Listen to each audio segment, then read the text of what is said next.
नमस्कार. संध्या उबाळे रेसिपीजमध्ये सर्व खवयांचं मनापासून स्वागत आहे. आज आपण बघणार आहोत भरपूर पोषण मूल्य असलेली मिक्स बियांची चिक्की. चला तर मग करूयात रेसिपीला सुरुवात. चला साहित्य बघूया. इथे समप्रमाणात मी मिक्स बिया घेतलेल्या आहेत. यामध्ये घेतलेला आहे मी जवस, भोपळ्याच्या बिया, सूर्यफुलाच्या बिया, टरबूजाच्या बिया, मिक्स तीळ घेतलेले आहे, काळे तीळ आणि पांढरे तीळ, अळीव आणि खसखस घेतलेली आहे आणि गूळ घेतलेला आहे. या सगळ्या बिया एक वाटी होतील अशा प्रमाणात घ्यायच्या. इथे तर मी समप्रमाणातच सगळ्या बिया घेतलेल्या आहेत. आता मॉइश्चर उडेपर्यंत याला आपण भाजून घेऊ. खसखस सोडून सगळ्या बिया आपण कढईमध्ये घालूयात आणि याला मॉइश्चर उडेपर्यंत भाजून घेऊ. बिया आपल्या मॉइश्चर उडेपर्यंत भाजून झालेल्या आहेत. आपण आता गॅस बंद करूयात आणि ताटात काढून घेऊ आणि थंड होऊ देऊयात. बिया एक वाटी होतील अशाच अंदाजाने या बिया आपल्याला घ्यायच्या आहेत. आपल्या या बिया बरोबर एक वाटी भरलेल्या आहेत. आता आपण पाक करून घेऊयात.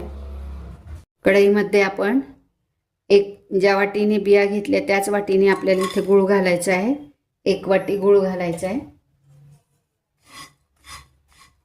आणि गूळ आता कमी गॅसवर वितळू द्यायचा आहे. गूळ वितळतो तोपर्यंत आपण पोळपाटाला तूप लावून घेऊयात. आपला गूळ हा पूर्णपणे वितळलेला आहे. आपल्याला याचा गोळीबंद पाक करायचा आहे. गुळाला छान बुडबुडे यायला लागलेले आहेत. आता पाकाचा थेंब आपण पाण्यात टाकून बघूयात.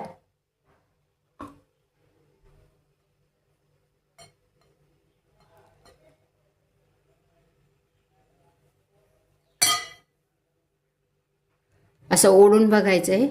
अजून आपला पाक तयार झालेला नाही.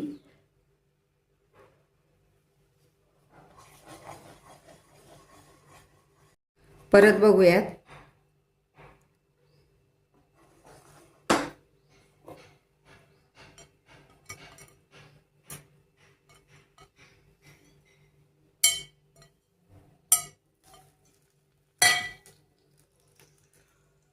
असा कटकन तुकडा पडतो.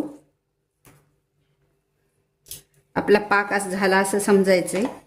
यामध्ये आपण 1 चमचा तूप घालूया.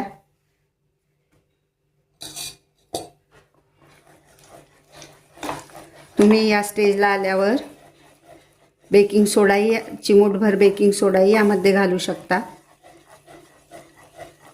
त्यामुळे चिक्कीला कलर एकसारखा येतो आणि चिक्की नरम होते.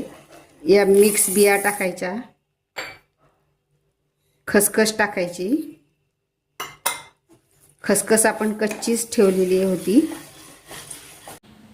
बियांमध्ये भरपूर प्रमाणात calcium, iron, minerals, vitamins, antioxidant असतात.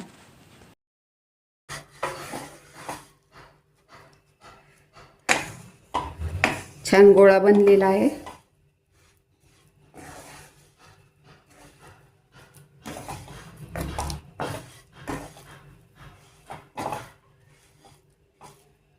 गॅस बंद करूयात. आपण मिश्रणाचा गोळा या पोळपाटावर घेऊयात.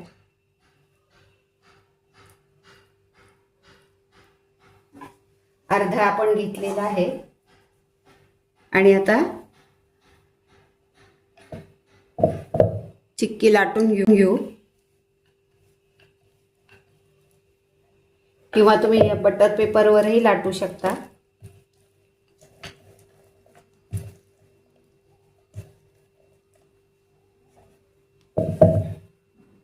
आपली चिक्की इथे लाटून झालेली आहे. तुम्ही बघू शकता मस्त अशी झालेली आहे. दुसरंही ठेवलेलं आहे ते पण आपण लाटून घेऊ. मस्त अशी आपली ही चिक्की तयार झालेली आहे. थंड झाली की ती कडक होईल. तोपर्यंत आपण दुसरं मिश्रण लाटून घेऊ. दुसरी पण चिक्की आपली लाटून झालेली आहे. थोडी थंड होऊ देऊयात. पौष्टिकतेने भरपूर अशी ही चिक्की झालेली आहे.